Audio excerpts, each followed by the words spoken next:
Hello friends, my name is Amit. Welcome to NDT and Quality YouTube channel. So friends, in today's video we are going to see sizing technique in ultrasonic testing. So sizing technique means that whenever you do ultrasonic testing, at that time you get an indication on CRTC, then at that time the length and height of that indication. Length means how long it is and the other is height. So these two parameters, these two length and height of the indication, you have to find it, which is called sizing. That means you have to measure the size of the indication. So here there are many techniques for sizing, meaning that with the help of different techniques you can define the size of the indication. So for this, here I have this video, in which I am going to tell you 4 sizing techniques. Out of that, one is the 6 decibels technique, which I have already discussed in a video. Okay, so we will not see that in detail. Apart from that, there is another DGS technique. Okay? DGS is called distance grain size. So I will discuss the distance grain size technique in a separate video. Here in this video, I will tell you about the 20 dB drop method, and the second one is the maximum amplitude technique. Maximum amplitude technique. Okay? So we are going to discuss about both these techniques. So how are these two techniques used and how you will have to do the sizing of discontinuity in it? We will see this in detail in this video. So if you have not subscribed to our channel yet, then definitely subscribe to the channel and share this video with your friends and colleagues. You can take membership of our channel by using the join feature here. So I have made many member exclusive videos in which I have covered the entire syllabus of NDT Level 2. The main 5 methods are LPT, MPT, RT, VT and UT. Apart from that, you will also get videos of advanced NTT, some codes and standards in which you will get to know the acceptance criteria, etc. So, to get access to all these videos, you can use the join feature. So, here first of all, what is the use of sizing technique? How will we use it? Let's see this. And what are the different types of sizing techniques? So, see, ultrasonic techniques also to inspect metallic components, detecting the presence of defects and their size. Okay? So, the big advantage in UT is that here you will not only get the defect but also its size. Meaning, you will also get to know the depth of the defect, its length and the height of the defect. So, you can do UT of the metallic component and you will also get the size in it. Once flows have been detected, it is often desirable to determine their size. So once you have found flows here, i.e. any indication of discontinuity, then you have to find its size. In weld inspection, sizing of discontinuity is best performed by the discontinuity in half skip distance because of the shortest distance of the beam to the discontinuity. So, whenever we do weld inspection here, whenever you have to find discontinuity, then first of all you normally use angle beam in weld inspection, and whatever discontinuity you get, if you get it in half skip distance, then it is best, because here you get discontinuity in the shortest distance. So if you get it in short distance, then its advantage is that you will get good amplitude of discontinuity in it. See, it happens here in this way. Like this is your welding. You are doing UT in welding. So, like there is lack of fusion in welding. That side lack of fusion is a very normal indication. Like here there is lack of fusion. Okay?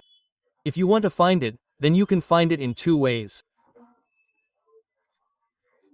You have taken a 70 degrees probe, so here you have kept the probe on this side, so from here you will get this discrepancy in the first leg. Okay? Or if you do UT from here, that is, from the other side, so if you have kept the probe here, then what will happen? In this way you can get indication in the second leg also. So here you have caught the indication in the first leg. That means you have caught the indication in half skip distance. So the advantage of this is that the attenuation in this is less. So what will happen with this? You will get a very sharp echo of the indication and its amplitude is also more. Whereas here you have caught the indication in the second leg. That means if you get the indication in full skip distance, suppose its amplitude is less. So whatever indication you get, if you get it in the first leg or in half skip distance, then it is best. If you get it in the second leg also, then it will be fine. There is nothing like that. But if you get the indication in the first leg or in half skip distance, then it is best. Also, it is not possible to exactly size the defect. Okay? I have seen this here. This sentence is written in bold and underlined. So always remember this here. Whatever sizing technique you use, you will not get the exact size.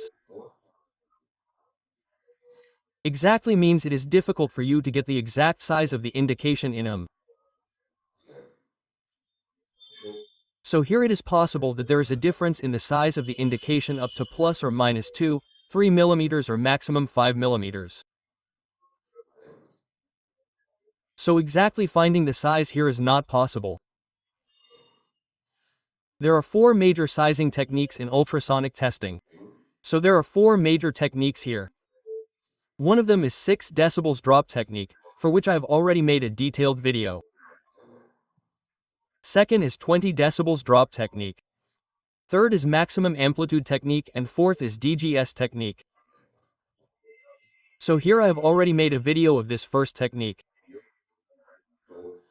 So you can watch that video by going to the UT playlist of our channel. The fourth technique is DGS.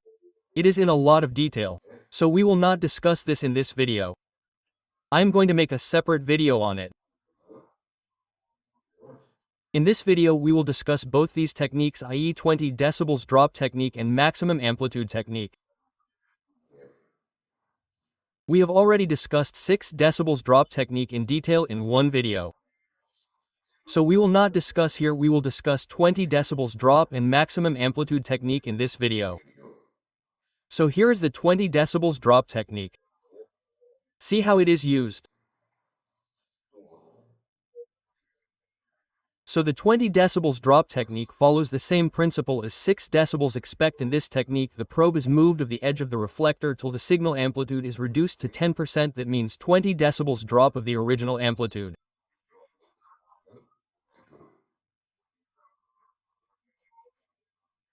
So here in the 6 decibels drop technique we saw that whenever the size of your echo, i.e. the height, becomes half, then you have to move the probe left or right.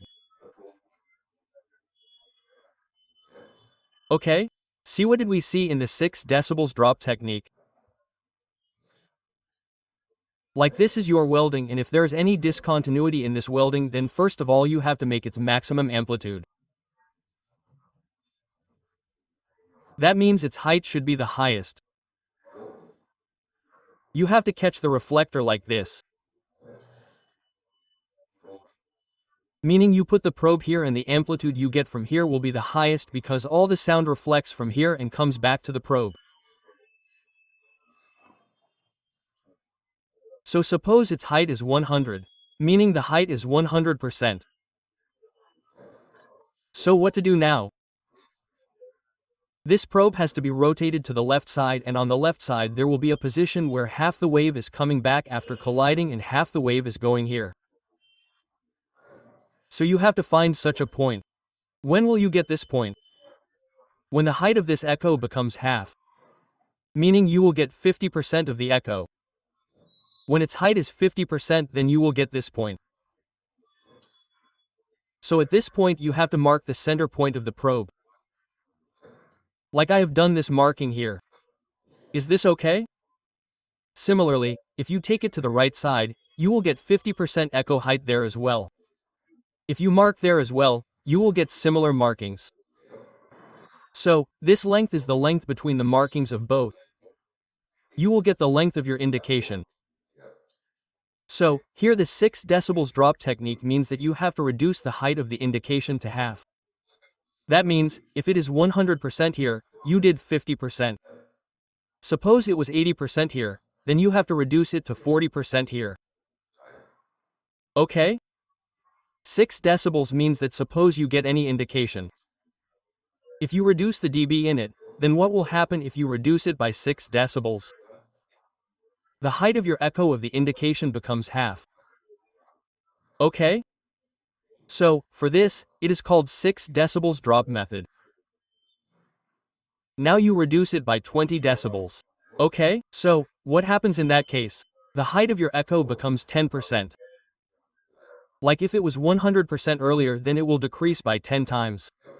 Okay? So you have to rotate the probe like this. Meaning this is the same procedure in this.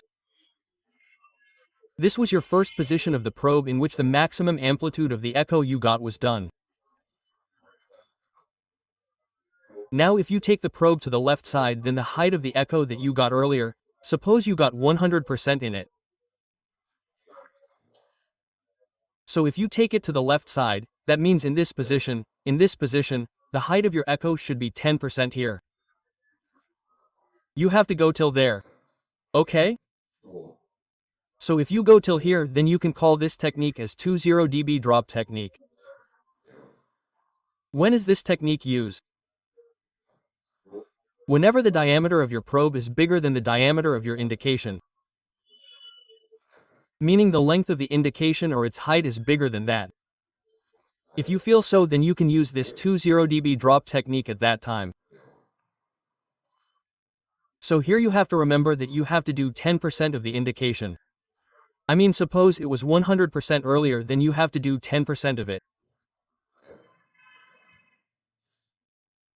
When the signal from the defect drops by 20 dB from its peak, we judge that the edge of the beam is just touching the end of the defect. So here if you use 20 dB drop technique, then at that time we can judge that your beam, i.e. ultrasonic beam, is just touching it. Your defect is just touching it at the last stage. We can find the width of the sound beam at that range by consulting the beam plot that we have made. Okay? So if you have done beam plotting earlier, then you can find it at that time also, and in this you will also get the width. That means when you do beam plotting, you get the width. Length depth of the defect can be measured. Same as a 6 decibels drop technique. This technique is normally used when the defects are smaller than the diameter of the ultrasonic beam and normal to the X-beam axis. So here, with this technique, you get the length of the indication. Depth means the height of the indication. It will also be called height, or for indication, you move the probe up and down instead of left and right. Okay? Here I will explain. Like this is your welding. Is there any discontinuity in it? Okay, there is such a discontinuity. So first of all you have to think about 3 dimensions in this. First of all you keep the probe here, and after that you have to move the probe up and down like this. So this is your first position. When you have got the maximum amplitude. After that you will take the probe up, and there you have to make it 10% of the height that you got earlier. So you will get that point. You will get this point, okay? Similarly, if you take it down, you will get this point, okay? So this point is your height, okay, above. I am talking about the bottom, okay? So if you sit to see from the top view, you will not see this. I will not be able to explain from the top view, but if you sit to do it practically, then the depth, okay, you have to minus both the upper depth, meaning the depth you get here, and the depth below. So finally you will get its height. You will get the height of the indication. So in this also you can use the 20 decibels drop technique. So if you want to find the length or height, then you use the 6 decibels drop technique for it. Similarly, the 20 decibels drop technique is used. And in this, I am going to make a practical video of UT for defect interpretation, etc. So we will use this technique in it. And yes, remember this thing that when should the 20 dB drop technique always be used?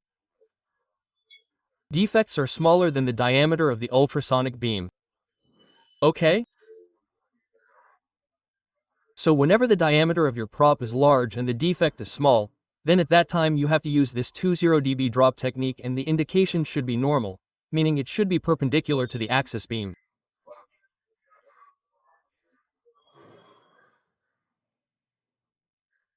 After that, this OK figure is also given here. See, first of all you have to find this maximum signal from here. After that, if you take it to the right side, suppose, then you will get this point. Meaning you have found this point. Similarly, if you take it to the left side, you will get this point. So you will be able to find the difference between these two. So what will you know from that? You will get to know the length of your indication. In this case, the height is given. So in this case, the height will be known. You will also be able to know the length from this. See, here your supposition is 100% the height of the indication. By the way, if you take the probe to the left side, then here you got 10% of the height of the indication. Okay, so 10% of maximum signal response. Similarly, on the right side also you got 10% here.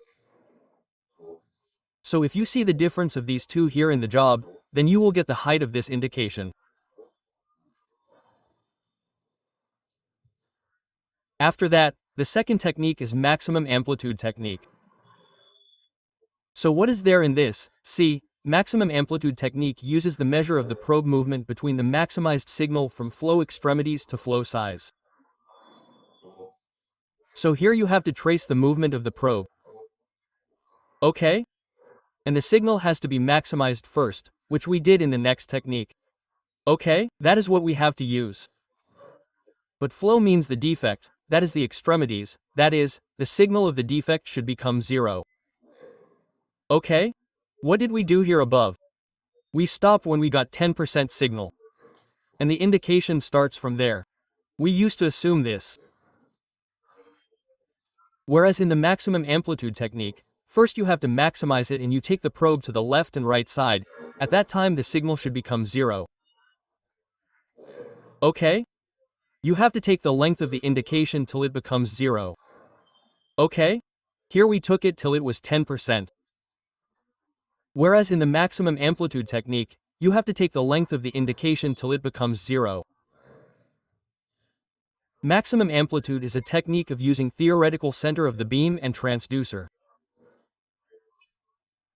Maximum amplitude is a technique of plotting every face of the reflected signal to transcribe into a drawing and construct cross-sectional image of the reflecting surface. So this technique here is a type of theoretical technique. First of all, it is possible that there are different faces in the indication, suppose. Okay, your indication can also be of this type, right? So here the probe is placed here and you got indication from the edge here. The probe is placed here, so you got indication from this edge. So all the edges are okay? You have to take the measurement of that, you have to plot the indication received from all the edges. So like you got a point here. You got a point here, similarly you got a point here. You got this point. You got a point here. You will join all these points. Okay? So you can also get the cross-section of the complete indication here. So this little concept is a theoretical concept. But you can also do the sizing of the indication with this type. So you will get the cross-sectional image. And here you will have to do the drawing. You will have to make a complete sketch of it.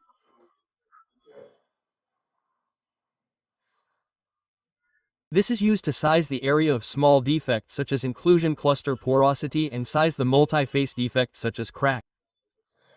Okay?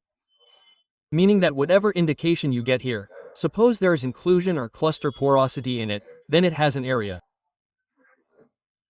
Meaning it is not that the indication is in one line, or if there is a multi-face indication like crack, then the crack has different faces. Like if this is this type of crack, then in this type of crack you have this type of face around the crack. Okay? Many cracks are spread very long. Okay? So it is very difficult to find its face. So at that time you can use this technique. In this, till you get the indication, you have to take the length of the indication. In this technique, the probe is moved till the signal disappears. Okay? Till your signal disappears, you have to move the probe. Then slowly bring back the probe to the maximum signal location. Move the probe lateral left and right direction. So you get the maximum signal. After that, you have to rotate the probe in the left-right direction to completely record the length of the defect. And back and forth to record the depth and beam path of the defect. So if you want to find the length, what will you have to do? You will have to rotate the probe left and right. Whereas if you want to find the depth, then as I told you earlier here, you will have to rotate the probe in the lateral direction. Meaning, you will have to rotate your probe in this direction. So you will get the depth, or you can also call it height. Okay? So this is the type of technique. You have to use it. In this, you have to remember that your signal should disappear. Okay? Till then you have to move the probe. You can see it here. Okay? You have to do cross-sectional sizing of the crack. So you can do it in this way. Like this is your position. In that, first of all you will get this middle position. It is not shown here. And what will be there in it? Your probe will get maximum signal amplitude. After that you will get this signal. If you take the probe to the left side, then you will get this face here. Whereas if you take it to the right side, then you will get this face.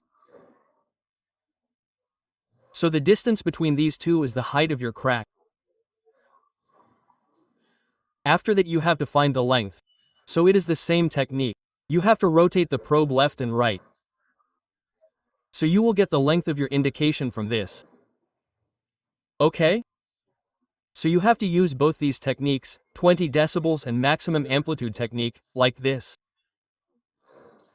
So I hope you understood this video. So in another video we will also discuss the DGS technique. If you have any doubt in these videos, then you can ask me in the comment box.